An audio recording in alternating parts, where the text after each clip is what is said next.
seguinte, Justiça dá mais uma vez ganho de causa ao Vasco e a gestão do associativo segue à frente do comando da Vasco SAF. Vasco classifica-se para os playoffs da Sul-Americana, porém com uma das piores campanhas de segundo colocado e deve pegar uma pedreira nos playoffs da Sul-Americana. E mais, vamos debater um pouco ainda dos seus comentários do pós-jogo de ontem. Afinal de contas, a gente deve comentar desempenho ou resultado. Essas e outras informações você vai ouvir aqui após a vinheta.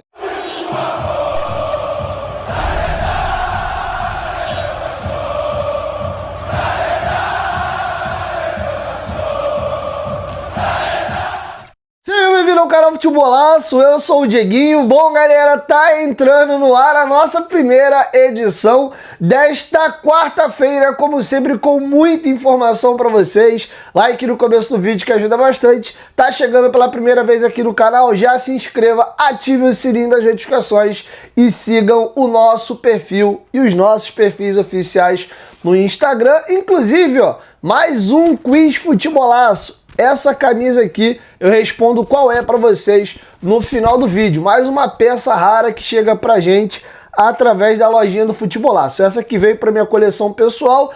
Tá chegando, ou melhor, chegou algumas peças muito legais. Tem camisa de goleiro do Martin Silva da Umbro que chegou hoje. Tem camisa de treino da Champions. As camisas do Vasco da Série B de 2009 e 2010 são lindas. Tá branca e preta. Chegou aí também no tamanho G. Aquela camisa da Diadora de 2019, terceiro uniforme, cremezinho com a golinha polo. Chegou. Todas essas peças no tamanho G. Tem outros itens disponíveis também. Chama a gente lá na lojinha do Futebolaço. Se você tiver algum item aí, alguma camisa do Vasco que você não usa mais, engordou, por algum motivo quer se desfazer, entre em contato com a gente lá na lojinha do Futebolaço que a gente vai estar negociando com você, a gente pega a sua camisa também. Dito isso, galera, vamos agora começar o vídeo com uma notícia importante. Acabou de sair, os desembargadores indeferiram o pedido da 777 e com isso o Vasco segue controlando a SAF até que tenhamos um julgamento no arbitral da Fundação Getúlio Vargas, tá? Então, notícia importante, a 777 sofre nova derrota. Primeiramente, era uma medida num caráter liminar, agora houve um novo julgamento e, novamente, o Vasco teve ganho e teve êxito na causa, tá bom? Lembrando que a 777, que recorreu da decisão, adiou algumas vezes o julgamento porque foi trocando ali de advogados durante o pleito, mas martelo mais uma vez batido favorável ao Vasco. O que tá me irritando é que já tem um ano que a gestão do Pedrinho assumiu e nem sequer a arbitragem definida na Fundação Getúlio Vargas a gente tem. E com certeza isso está atrapalhando a venda, porque você compraria um negócio que está em litígio, se tem um julgamento na Fundação Getúlio Vargas, martelo batido para um lado ou para o outro, acabou. O novo proprietário já sabe que o imbróglio jurídico e judicial foi resolvido, é só chegar a fazer o acordo e comprar.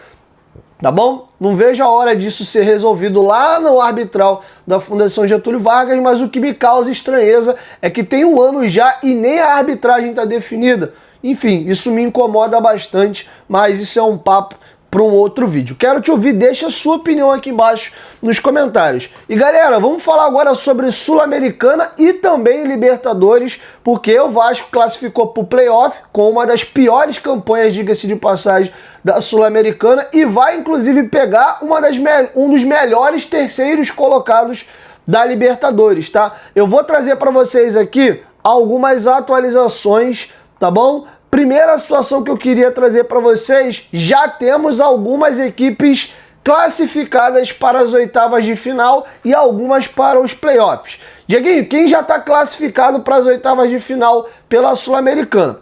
O Lanús, que foi o primeiro do nosso grupo, e o Huracan, que foi o primeiro do grupo do Corinthians. Notícia boa, o Corinthians está eliminado. Boa em todos os aspectos. Tecnicamente, eu acho o Corinthians uma das melhores equipes que jogou a Sul-Americana, apesar de não ter se classificado ali no detalhe do saldo de gol, tá? E, historicamente, o Vasco é muito freguês do Corinthians, tanto em decisões como em confrontos normais. Então, se puder evitar o Corinthians, seria bacana. E o Corinthians está fora, tá bom? Então, duas equipes já garantiram a primeira colocação e avançaram aí para as oitavas de final da Sul-Americana. Agora vamos falar dos garantidos nos playoffs da Sul-Americana. O Vasco e o América de Cali, né? O Vasco pelo nosso grupo e o América de Cali pelo grupo do Corinthians foram ali para o playoff. Agora, sobre Libertadores, algumas equipes já estão garantidas no playoff. Universidade de Chile, que foi o terceiro colocado do grupo do Botafogo, e eu vi com muito bons olhos isso, porque o Botafogo seria uma baita equipe para vir para a Sul-Americana e a gente teria um adversário bem complicado. Então, tecnicamente, eu torço como rival que o Botafogo caia a partir de agora na Libertadores. Mas pensando no meu umbigo e na Sul-Americana, achei bom o Botafogo não cair para cá. E já adianto que mesmo como vascaíno a gente não gostando do Flamengo, faço votos que o Flamengo avance hoje no grupo dele e seja eliminado nas oitavas de final. Mas não gostaria nem um pouco que o Flamengo saísse da Sul-Americana e caísse aqui para o playoff da Sul-Americana. Beleza? Então, Universidade de Chile está classificado aí para o playoff. O Independente Del Valle, ou seja, estão falando de equipes bem bacanas. O Del Valle vem feito campanhas muito boas nos últimos anos, tanto na Libertadores como na Sul-Americana. O Alianza Lima do Peru e o San Antonio Bulu Bulu. Essas equipes já estão garantidas aí nos playoffs da Sul-Americana. Beleza? E agora eu vou trazer para vocês os possíveis times da Libertadores que podem cair para a Sul-Americana. No grupo do Flamengo está em aberto. Tanto o Flamengo como a LDU e o Central de Córdoba podem cair para os playoffs. Eu acredito que o Flamengo classifica. O jogo dele hoje é no Maracanã contra o Deportivo Táchira, que é o lanterna do grupo, a não ser um maracanaço, né? O Flamengo foi expert em protagonizar vexames na Libertadores. Nos últimos anos não tem acontecido mais isso. Teve até a eliminação pro Olímpia lá, mas foi meio que um ponto fora da curva nos últimos anos. Eu acredito que o Flamengo passa. Se o Flamengo passar, aí cai pro playoff ou a LDU ou o Central de Córdoba. E aí, cara, é pedreira. A LDU tem a questão de ser uma equipe que joga Sul-Americana e Libertadores todos os anos e a altitude lá de Quito, cara. É uma das maiores altitudes aí da Libertadores. Esse time do Vasco é cheio de problema físico. Vocês imaginem correndo lá no morro. O Melgar, que é uma equipe fraca, o Vasco conseguiu abrir as pernas e entregar o resultado no segundo tempo. Imagina pegar a LDU, que tem até uma equipe qualificada lá em cima do morro. Então, não gostaria de pegar a LDU, não. Principalmente pensando no quesito físico, não casa nem um pouco com o time do Vasco. O Central de Córdoba não perdeu para o Flamengo, ganhou do Flamengo no Maracanã e empatou lá na Argentina. E time argentino é chatinho, tá? Então, assim, do grupo do Flamengo, o que cair é pedreira, beleza? Aí tem o grupo E, que é o grupo do Fortaleza. O Fortaleza e o Bucaramanga são as equipes que podem cair para os playoffs. Eu acredito que o Fortaleza passa e quem deve cair para o playoff é o Bucaramanga. Mas o Racing joga em casa, se ele ganha do Fortaleza lá na Argentina e o Bucaramanga surpreende, ganha do Colo-Colo fora de casa, o Fortaleza tá fora, cai pro playoff, quem classifica é o Bucaramanga. Tem Bahia e Inter, nenhum dos dois podem, os dois não conseguem se classificar juntos, um vai ficar na Libertadores e o outro vai cair pro playoff. São adversários duríssimos, eu não sei nem qual é o pior cenário aqui. O Vasco é muito freguês do Bahia, principalmente jogando em Salvador. Apesar de no Rio de Janeiro, ultimamente tem conseguido até algumas vitórias, mas complexo. O Inter, ano passado, foi muito bem, esse ano tá esquisito, tomando gol pra caramba em casa, tem oscilado bastante, mas tem uma boa equipe. E no grupo G, que é o grupo do Palmeiras, ou Sporting Cristal ou Bolívar. Detalhe, desses grupos, alguns já teremos definição hoje. O grupo do Flamengo vai ter definição hoje, o grupo do Bahia e do Inter vai ter definição hoje e o grupo do Palmeiras, tá? Esses três grupos hoje saem os classificados aí para a Libertadores e as equipes que vão cair para o playoff, tá bom? Então trouxe uma atualização. Detalhe, os jogos aí da Sul-Americana no playoff vão acontecer entre as semanas do dia 15 e o dia 22 de julho. E já obrigatoriamente por regulamento as equipes da Sul-Americana decidem em casa. Lembrando que a competição é a Sul-Americana. As equipes da Libertadores estão ganhando um benefício aí né, para tentar melhorar o nível da Sul-Americana e estão tendo uma nova oportunidade de seguir numa competição internacional fazendo playoff. Então a Conmebol privilegia as equipes da Sul-Americana. Então todas as equipes que estão jogando a Sul-Americana decidem a classificação em casa. Ou seja, o jogo de ida do Vasco, seja lá contra quem for, vai ser fora de casa, tá? Na semana do dia 15 de julho. E agora vem a pegadinha do malandro. A Sul-Americana adotou o critério de sorteio olímpico, sorteio, né, de chaveamento olímpico. Como é que é isso? Como a prioridade é da Sul-Americana, funciona assim. As equipes os segundos melhores colocados na Sul-Americana vão pegar os piores terceiros colocados da Libertadores. Logo, os piores classificados da Sul-Americana vão pegar os melhores terceiros colocados da Libertadores. E o Vasco até aqui tem a segunda pior campanha da Sul-Americana, tá? Considerando ali a segunda colocação.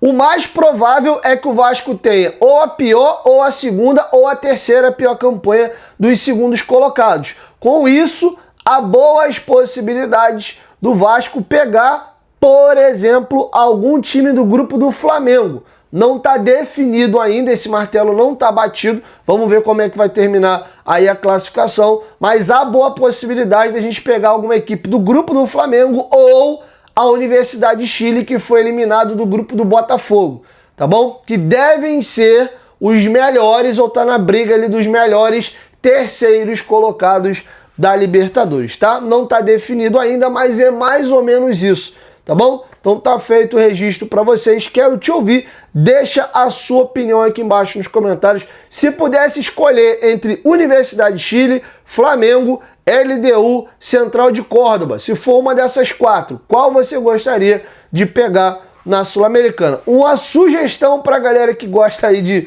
fazer viagem, né? O jogo contra a Universidade de Chile é em Santiago e é um roteiro bacana para poder viajar, tá bom? Então daria para ir ver o jogo e também fazer um rolê aí pela Sul-Americana, beleza? Tá feito aí o registro para vocês. Aproveitando que a gente falou bastante aqui de Sul-Americana, Libertadores, chaveamento, tem muitos jogos bacanas rolando hoje. Vai fazer a tua aposta esportiva, vai lá na Betfair. A Betfair é a maior patrocinadora da história do Vascão da Gama e nossa parceira aqui no canal Futebolaço. Pensou em apostas, pensou em Betfair. O link tá aqui, ó, na descrição do vídeo, no primeiro comentário fixado. Se cadastre lá, comece a apostar. Lembrando, você tem que ser maior de 18 anos e ser responsável, tá bom? Você pode ganhar, mas também pode perder. Betfair, parceira do canal Futebolaço. Bom, galera, caminhando para a reta final, respondendo aí o quiz da lojinha do Futebolaço. Essa aqui é uma camisa do Vasco da temporada 2010. O Vasco naquele ano lançou 4 uniformes, né? O 1 e o 2, que foi o mesmo uniforme que o Vasco é campeão da Copa do Brasil em 2011, porque o uniforme é 10-11.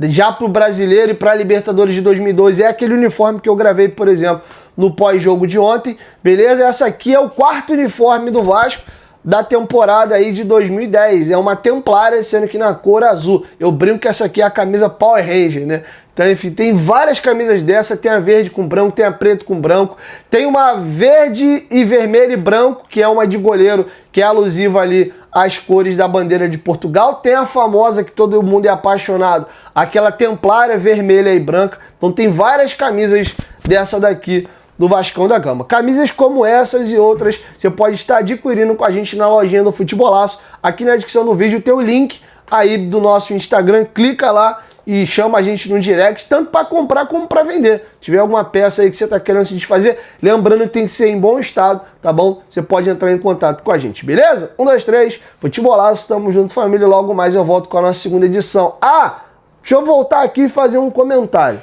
Galera, quem me acompanha há quase 6 anos aqui no canal, ou um pouco menos do que isso, eu sempre falo o que eu penso e falo o que eu vejo. Tem a galera que quer ser comentarista de resultado e tem a galera que prefere comentar desempenho, beleza? Eu sou mais da linha do desempenho, porque o resultado muitas das vezes ele te ilude, beleza? Então vamos pontuar mais uma vez algumas coisas. Há tempos que eu não via tanta reclamação no meu pós-jogo e eu entendi qual foi a reclamação. A galera, porra, a gente ganha de 3-0 e você parece que não gostou, fez um monte de reclamação. Sim, fiz um monte de reclamação.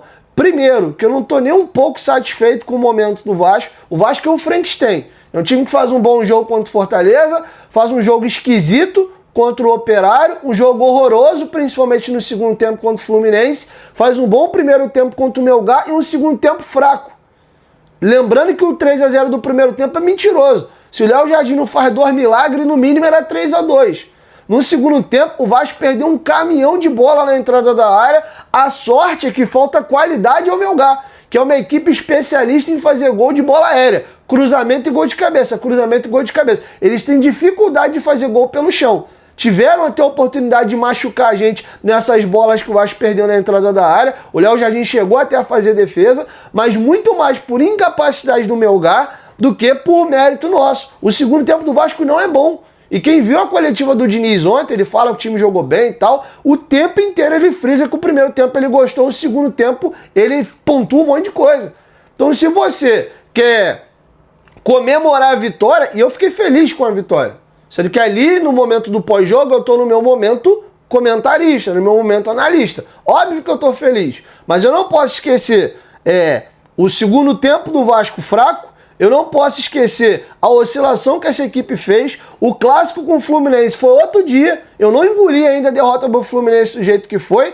A gente passou num grupo fraco, com o Melgar, com o Puerto Cabejo.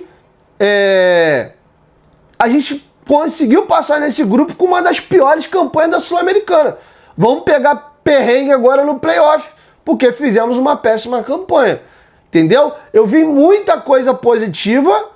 E eu falei no pós-jogo, mas parece que vocês só escutam o que vocês querem escutar. Como era um jogo de 3-0 e vocês esperavam eu soltando rojão e foguete, e eu levo em consideração o nível da equipe que eu enfrentei, uma coisa é eu ganhar de 3-0 Fortaleza, outra coisa é eu ganhar de 3-0 Melgar. Uma coisa é eu ganhar de 3-0 Flamengo pelo Carioca, outra coisa é eu ganhar de 6-0 a Portuguesa da Ilha. Não dá pra mim comparar e levar meu nível de animação num pós-jogo se eu tirar do ponto de vista do contexto o adversário. Beleza? Então, sim, era para comemorar, pô, beleza, classificamos. Mais do que obrigação, legal. Inclusive, quem me segue no meu perfil do Instagram, eu fiz uma série de stories mostrando individualmente cada gol do Vasco. Fiz, inclusive, uma análise de como o Vasco deixou de ser um time pobre ofensivamente com o Diniz. Os 3 gols do Vasco ontem foram de bola trabalhada. O segundo gol, vai lá ver o Instagram, eu contei, 15 trocas de passe com um rebote. O Vasco faz o gol com 6 jogadores dentro da área e os 2 laterais pisando na área. O cruzamento é do Piton e o PH no rebote do goleiro faz o gol. Eu fiz vários elogios, sendo que eu tenho que botar o pé no chão e entender o contexto. Porque eu faço o pós-jogo ontem, soltando foguete, o caramba, contra um time médio que a gente jogou, um adversário do nível baixo. O Vasco com a campanha que teve. E aí, bater na madeira aqui, a gente toma uma porrada do Red Bull, que é o 4º colocado do brasileiro, no sábado em São Januário. Porra, tá vendo aí? Largar de ser otário, fica aí fazendo foguete porque, porra, ganhou de um time fraco, agora tá aí com cara de otário reclamando no pós-jogo. Então é importante a gente analisar e observar o contexto. Fiquem à vontade para ter a opinião de vocês, mas uma coisa que eu tenho é personalidade. Eu não tiro nada do que eu falei e estou complementando aqui. Tudo na vida é contexto. Pegar, se for assim, não tem análise. Ganhou é bom, perdeu é uma merda. E goleou é festa. Fazer o pós-jogo rodando camisa pelado aqui. Então vamos devagar com a dor, tá? O time melhorou. O Verratti fez 3 gols com o Diniz em 5 jogos. 2 de perna esquerda e 1 fazendo facão. Estou acostumado a ver o Verratti fazendo gol de cabeça. Então, assim, melhorou. Mas calma também. Muita coisa não tá legal. Principalmente a oscilação dessa equipe que joga um tempo bom, um tempo ruim. Parte física desse time é horrível. O time morre, não aguenta jogar 2 tempos. E o mental.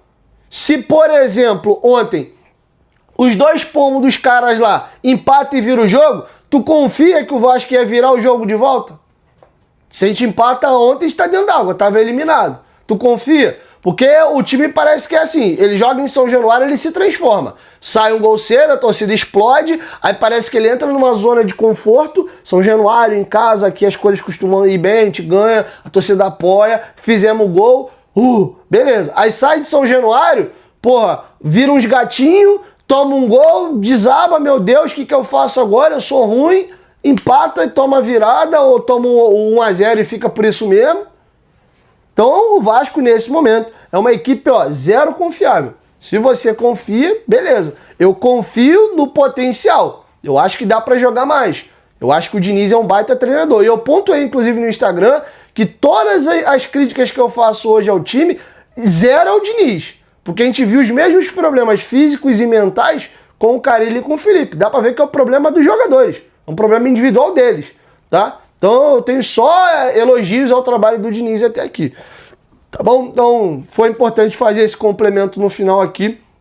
Mas no próximo vídeo a gente vai voltar a falar da partida e quem vai ser o homem aí da palavra vai ser o Diniz. Eu vou ficar mais na minha aqui, só trazendo os trechos e outras informações, tá bom? Então é isso, assim nós vamos encerrando mais uma edição. Quero te ouvir. Deixa a sua opinião aqui embaixo nos comentários.